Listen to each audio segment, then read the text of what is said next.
Comment 563 is about doing red dudes in the most helpful order. I'll give you an example. If you had this equation here, and you think I've got to get rid of x, then you might think, what's stopping x? Sorry, you've got to get x by itself. What's stopping x being by itself is all this extra detail. And you might think, well, I've got to get rid of that 1.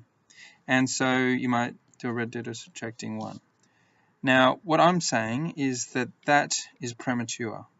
And now part of the reason why that's premature is because this is chock with algebra and this is not, and you can only combine algebra with other algebra if they're like terms, and these are about as far away as possible from being like terms. These are like terms, that's why the right hand side comes out simply.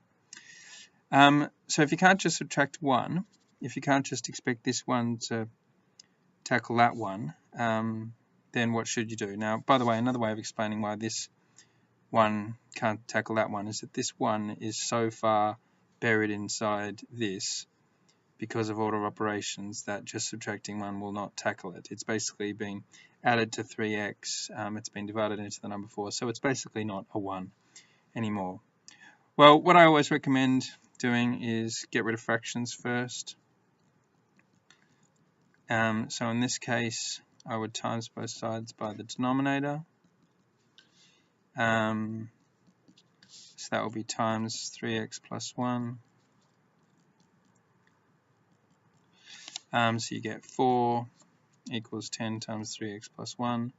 Next step is not a red dude. It's still not okay to subtract 1 yet for the same reason. 4 minus 1 is good, but that's about as far from being like terms as possible. So what I recommend doing now is expanding the bracket. And now you can subtract 1. And here's the point. It's not actually a 1 anymore. Now what you subtract is 10. So you get negative 6 equals 30x. And now you can subtract because 10 minus 10 is definitely like terms. 10 minus 10 is 0, which ends up being a blank.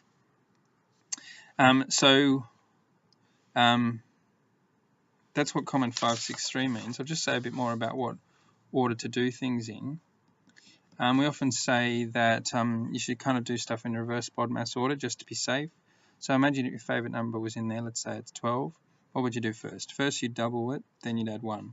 Well, tackle those in reverse order. The last thing I just said was adding 1, so that's the first thing that you undo.